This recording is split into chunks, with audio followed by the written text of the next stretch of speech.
episode of Gateway of Hope. Our show today is called Beauty for Ashes, and we're having a two-episode show again. Um, I did want to say thank you to sPlan for allowing Gateway of Hope to have their show to be able to go international. Thank you, guys. So today we're going to be talking about domestic violence. It is Domestic Violence Awareness Month, so I kind of wanted to go through some statistics, but also red flags. So when you first start dating and meeting and stuff, what are the red flags that, for potential abuse? Excuse me. So according to the Domestic Violence Hotline, 24 people per minute are victims of rape, physical violence, or stalking by an intimate partner. According to the CDC, over 61 million women and 53 million men have experienced psychological aggression by an intimate partner in their life, and 41% women and 26% men have experienced intimate partner violence or domestic violence in some form, which we know the number, especially for men, is higher, for both actually, but men too. It's usually men don't report. Globally, 38% of all murders or women that are murdered were by an intimate partner. That's a huge number, 38%. And then, according to the National Center for Biotechnology information, for child homicides, it's most commonly a parent in a domestic violence situation. That is huge. Those numbers are scary. Wow. Especially when we think about, both you and I have been victims of domestic violence, and think of, we made it out alive. Like, by the grace of God, we made it out alive. But come to think of how many mothers are childless because their perpetrators murdered their children. Wow. Like, that is the biggest form of abuse. Take away our children. Right. Yes. So I did want to go over, the red flags. So when you first meet someone, and I'm going to refer to it mainly from the women's perspective. We meet someone, we start dating, this guy is like sweeping us off our feet, right? Mm-hmm. Everything is beautiful. But there are red flags. I know for me, in my domestic violence situation, I saw all these red flags and I was like, no, I'm crazy. Or, I can fix them. Mm-hmm. Ladies, we cannot fix them. They need to fix themselves. If they need fixing, you have no business being with them. They need to go and allow God to work in them, because that's how we end up in these situations. Okay, so the first red flag is when they want to move too quickly into the relationship. And they love bomb you, right? So it's all about you. They're already telling you they love you like a weekend. They're telling you like, hey, move in with me, right? Yeah. Right away. Yeah. You're like, whoa, don't have time to think. Right. They don't. Like, I know for me, it was, I want to say 3 weeks in, and he was already like, come on, move in with me, and giving me an engagement ring, and, sweeping me off my feet. And when you're in the middle of it, you think like, oh my gosh, how romantic, how beautiful, right? No, that's a way for them to control you faster. He wants you only for him. So he insists you stop spending time with your friends, with your family. He makes excuses and he finds faults in everyone so that you spend all your time with him. Yeah.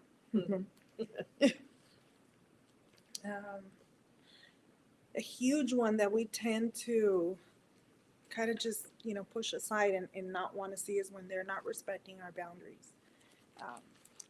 If there's something that bothers you, or you didn't like something, all of a sudden you tell them and they're giving you that cold shoulder. They don't want to speak to you. They're ignoring you, making you feel guilty for it.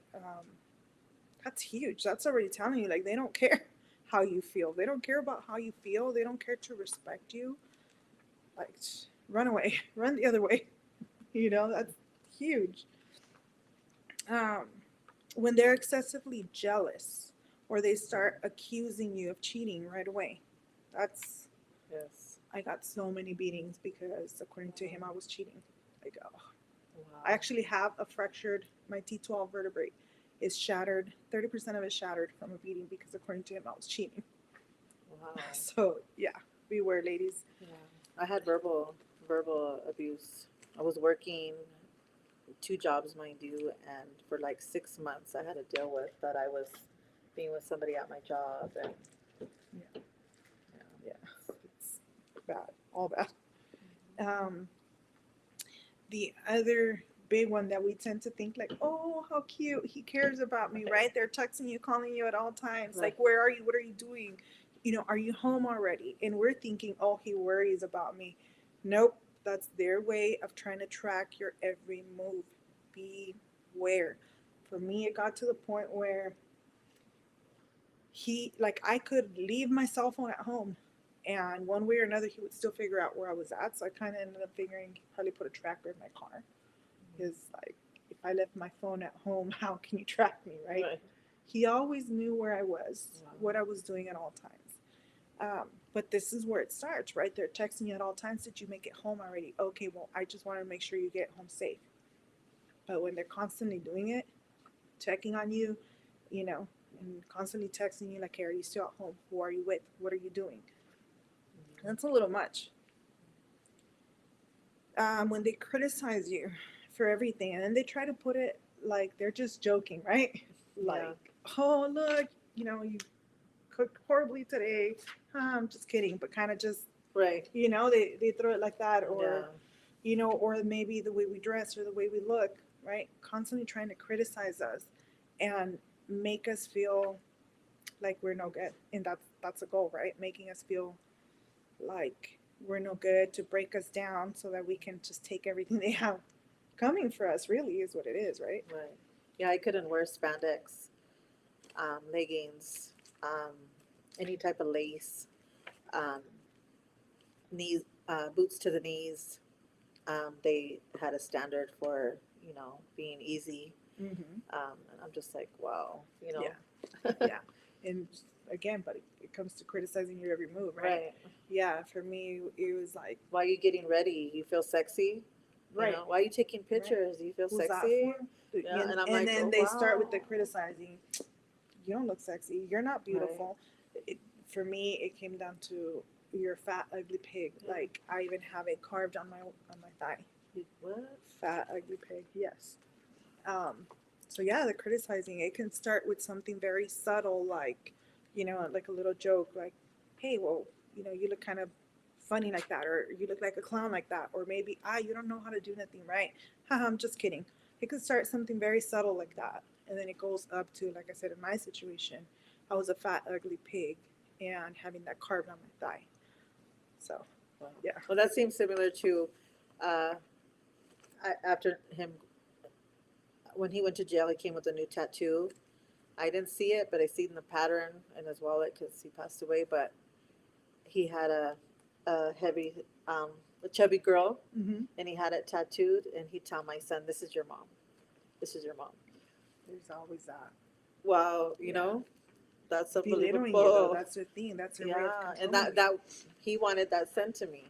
He wanted that That message. message. Right. Right. But it goes right down to belittling you, because if they break you down and you don't love yourself, everything goes, right? Yes. Yeah. And they know Everything it. goes, because They then know. when they're Vulnerable's beating you so up, noticeable. you believe that they tell you, well, it's your fault, you deserved it. Or, I don't know, if maybe they're the provider. It's very common. I know in my situation, he made a lot of money. So I was not allowed to work, right? And so, because I was so broken down, I was so lucky that this man was supporting me and my kids, and that's why they break you down, though, because they want you to believe you're worth nothing. No one would do anything for you. Uh, and they make you believe like you're a good for nothing. So you can't take care of yourself. So you're so lucky this man is taking care of you and your kids. And so you have to take it, because again, you're good for nothing, right? So you deserve the beatings. And that's where it starts. And something as little as criticizing you, belittling you, breaking you down. So you're not strong enough to move on, Right. to get up and leave and know that you can succeed without them. Without them, exactly. They take no responsibility for their actions. So pay close attention to this, because more often than not, when you ask, well, what happened in your previous relationship? When they start blaming their ex for everything, like, come on, the, you know, when a relationship breaks down, it takes two to make it work, and it takes two to break it down, unless there's abuse, of course. Um, but when they're blaming their ex for every single little thing that happened, like, come on. Or how You about know, their mother? yeah. And their Or how they treat their mom and their sisters yes, too. That's a big yes, reflection yes. on, if they have no Yes. respect for their mother that gave them life, they're gonna have no respect for you. Absolutely Yeah. none. Yeah. I used to know someone that used to tell the daughter's boyfriends to beat up on the daughters because they deserved it. And so it's like, they don't respect the daughters. They don't respect their mother. What can you expect for yourself? Right, right. You know. Why would you be any on higher standards from their mother? Right. You know. Exactly. Not that they admit it, but in the case that you were to find out, if they have a history of domestic violence, if you were to ever find out that person you're dating has a history of domestic violence, they're going to try to mask it and, you know, convince you that it was self-defense or however. But just beware. If there's a history of domestic violence, just walk away. Like, don't even stay, because, come on, why would you get convicted? Well, I have right? one excuse that I've heard is that, um, you know, I met this girl. She said that she was a Christian, and she was totally the opposite of what she said she was. You know, and goes to find out that he had domestic violence with that girl, similar charge of what he had for me with her. Yeah. You know, but he had this good story that, Convincing. yeah, that she was, you know, betraying of who she really was, and you And know. see, that's why we have to be very careful, you know. When they take advantage of you financially, Right, that's, definitely. yes, right. Take. We Give know, me, like the and word of God, not give right? it It back. says the man should be the provider and protector, not the abuser and the one who takes advantage of you financially, right? Us women, we're supposed to be the ones caring for the kids, caring for the home, keeping everything together. But he's supposed to be provider and protector. So when you have someone coming along that's taking advantage of you financially and is taking away from your kids, beware. You don't want that around you. You don't. Or you're taking care of him like a kid. Right. You know, It's you like, have to buy his shoes and his chains and, you know, and his And everything. clothes and everything, while you're also doing that for your own children. That you're no, and the next thing you know, they get really upset, or you get a beating if you buy something for your kids. or they're just gonna leave you. They're not gonna show you the love. So Right. then you want it, and you want it so Right. bad. It's like, you know, you're you don't gonna- deserve anything. You're so broken down. You don't deserve anything. Lucky you that he is with you, Right. but it's going to cost you. Right, exactly. You know. Yes, Yeah. manipulating, Yep. narcissist. Another one too is when they rage and they're out of control, but yet you see them in front of other people. They can be all nice and they can have self-control in front of other people, but in front of you, they rage like a little 2-year-old throwing a tantrum. Like, that's not okay. And you know what? That hit a spot for me, because he would be so nice. You could just sense the calmness in his voice. And I would just like admire it, you know, like feel that calmness. And I thought, like, I'm waiting for him to be like that with me. Yeah. And But it see, was different. and It there's a was reason, different. too, And I'm why like, they do it. why? Like, why can't he just be like that with me? Like, I'm seeing it, you know, Right. and I'm wanting it. And But see, there's a reason. it was different. There's a reason why they do that, though, because what is the first thing they do? It's your fault, right? They make everyone believe it was your fault. Right. You're the crazy one. You're the problematic one. Poor me, poor me, poor me. Because in front of people, they maintain their composure, but they're really good at pushing all your buttons. So you lose it. They don't. And who looks like they're crazy? Right. It's us. Yeah. I know for me, he was like so good at making everyone believe that I was crazy, that I was the abusive one, and poor him. And he was this awesome man, always helpful, good provider, taking care of me and my kids. And one day, my sister had gone over and was holding our daughter. She was a few months old, and he kept pushing my buttons. He didn't know my sister was there. But she saw it, and she's like, come on, let's go for a walk. So me and my sister go for a walk. and he's walking behind us, pushing my buttons, pushing my buttons. So my sister finally turned around and told him, you know what? That's enough. Like, now you can't lie to me any longer. Now I see that what my sister has been telling me all along is true. You're the one that's trying to do all this, and then you're all nice in front of us, making us think it's my sister that's crazy. But I see and hear everything you're doing, you know? But that's the whole point, right? Yeah. Because when everyone thinks it's your fault, no one wants to help you. That's a way of them controlling you. Let's see. And they believe it. Yeah. They really believe it. They believe their own lies, that's for sure. Do you feel uncomfortable when you have to say no? Right, Because that's a big one. Why do you have to feel uncomfortable to Right. set your boundaries? right. Why do you have to feel uncomfortable to say, hey, I don't want to do this? That's a big one. Like, if you feel uncomfortable saying no to someone, that's probably a relationship you should not be in. Because Right. why is it that you're feeling uncomfortable? Is it like they give you the silent treatment? You know, do they start breaking things? Do they throw tantrums? Do they threaten with leaving you? Do they cuss at you? Like, why? Why do you feel afraid of saying no to something? You know, Right. that's huge. Mhm. And then again, they react negatively, right, when you do say no. Right. Yeah. I know for me, it was like the silent treatment for hours, sometimes days, which for me, that was like a good way out, right? Because he Right. wasn't talking to me, so he wasn't beating me, he wasn't cussing at me. So I was like, I took that one Right. any day over Right. the Any beatings of and that, stuff. right. But see, I wish I would not have turned the other way and told myself, like, hey, you can fix them. It's okay, you can fix Right. them. And that's what we always think. Right. Like adapting, Yeah. learning adapting to others. It's because he's never been loved. Poor Right, thing. He's right. been through so much. That's why I used to tell myself, oh, poor thing. He's suffered so much. He's never been loved. He just needs someone to love him.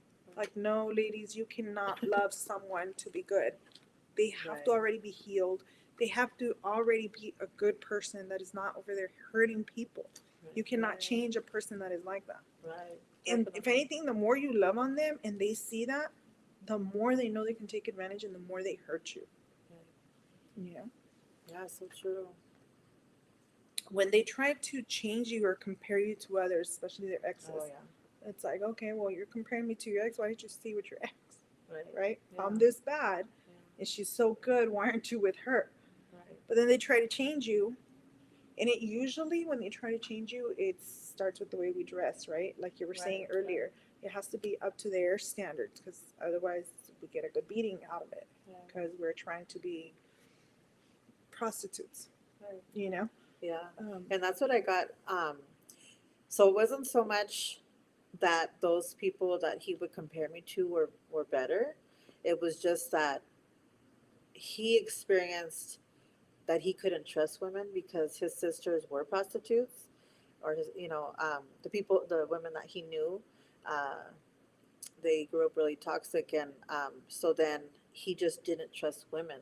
Yeah. You know, and I was even warned, mind you. I had some good friends that warned me, hey, do you know that so and so, he treats women bad, and I had it's going to be different with me, right? right, yeah, Yeah. and that's what I was wanting to get to is that what makes you think that you're any different, that you're gonna be that, that one That that's he's going to value. yeah, that he's gonna value, Yeah. It's like, no. and it's like part time or anything. No, it's supposed to be all the time. Yeah. Mind you, he has issues. He has psychological issues that he's not gonna fix overnight. And that's you the know? thing. If there's a pattern in their lives where they can't respect the women in their life, or where their other relationships have ended because of abuse, that is already telling you that person has issues of some sort. Domestic violence is a learned behavior. You're not just born and become a perpetrator. Okay, that's something you have to see. Like for me, I grew up, my dad used to be an alcoholic. By the grace of God, he's not anymore. He's saved, praise God. He changed. But growing up, he was always getting drunk and he was always arguing with my mom and then he would end up beating her. So that's what I saw as love. Right. So I think I said it in the first show. When I got married to my first husband, I was 16 and he was a good man. He never raised his voice at me. He never mistreated me in any way. I had my space to do whatever I wanted. But for me, that wasn't love, because what I was accustomed to see as Right. love, this man was not jealous. He wouldn't cuss at me. He wouldn't beat me or any of that. So to me, he did not love me. Wow. And so I ended up, in my immaturity and my broken down self, I ended up walking out in that marriage because, according to me, I needed to find love. Well, wow, that's similar to my first marriage. Yeah. Actually, yeah, I didn't actually ever see it that way, but it's true. Yeah, I didn't have that issue. I had my space and all that, and yeah, But I it's actually because when walked we out come, too. when we come from that brokenness, Right, that's what we're used to. We're right. used to be And we're treated like that. accustomed to that, and we have to be aware that we go to what's most comforting to us. Yeah. And it's going to be, something similar. It could be somebody like your parents that they're um, very bitter. Mhm. And just so happens my mom and my husband were similar, Yeah. you know. Um, and I'd be like, dang, he's just like you, you know. But that's why, because we're accustomed to that, and we have to just be aware of our, you know, um, And that's the our thing, upbringing and that stuff as we end well. up going for, that same toxicity. So for Right. me, that's how I went to my second marriage. And he was a wonderful person when he was not high. I had never been around drugs, only my dad's alcoholism, right? So I didn't know how to recognize a person who was on drugs or anything. But he was like two different people. So when he was not using, he was able to go to work, help me out, an excellent dad, excellent husband. We really loved each other. We had great moments.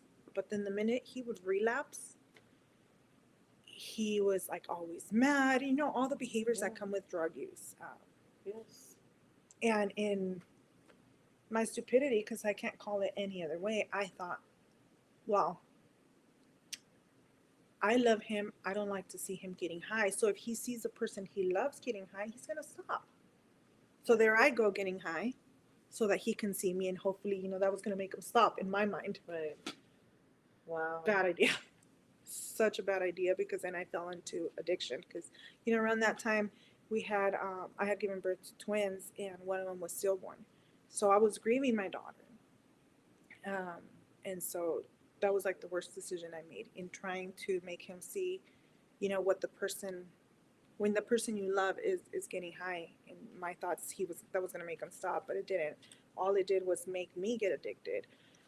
And so, of course, then it was both of us that were not good, and there was a lot of fighting going on. So, if he would either beat me or I would beat him, and it was chaos all the time, breaking dishes on each other's heads, and it was chaos all the way. And then we would do really, really good for a while. We would get sober and do really, really good, and then bam, we would relapse again, and Wow.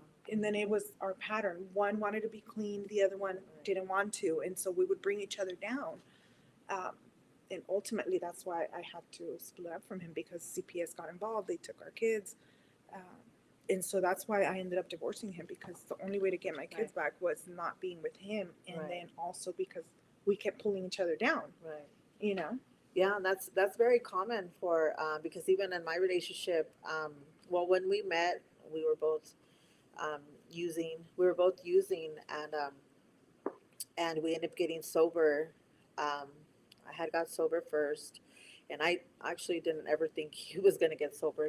Like the life that we ended up having was really a shock. That he actually stopped using and so forth. But um, I we were sober for many years, and then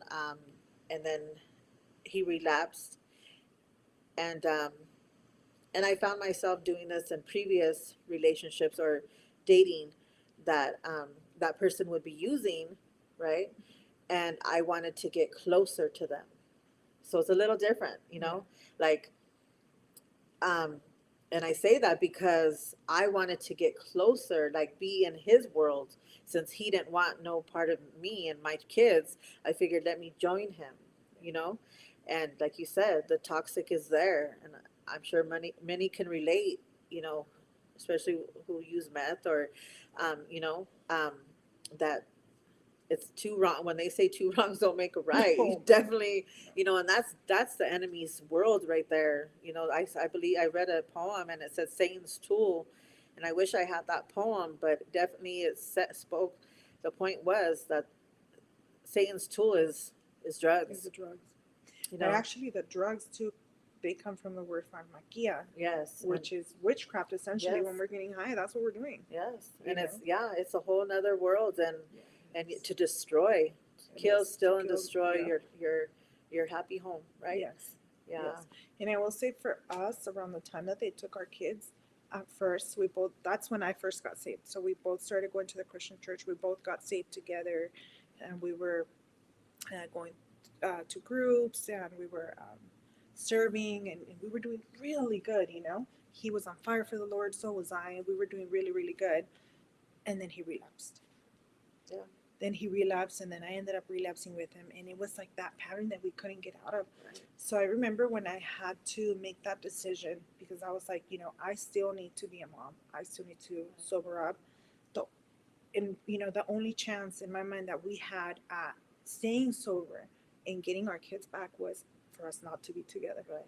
So I want to cry. Yeah, because I think that too, because us women, we pay so much attention to these men, and we want to be in their world, or be paid attention to, and a lot of women, we tend to choose the man over our kids, and you know um and we end up or yeah, and letting the kids go in the system, and just to be with this man, to get that love. Think we know what love is, in that way, because we lack and we're empty. And see, for me too, one of the things that was with him, it was like I was so codependent. Not only, and I will say he was the love of my life. I love that man, and I probably will love him till the day I die. But I was so codependent. So he was my drug. It was so much harder to walk away from him than it was to walk away from drugs. So, when I decided to divorce them, it was because I knew that was the only chance we had. Right. You know. Yeah. Um, I want to thank you guys for watching. We're at the end of episode 1. We're going to continue the conversation on episode 2 of Beauty for Ashes from Gateway of Hope. Thank you, Sister Desiree Acosta, for being with us today.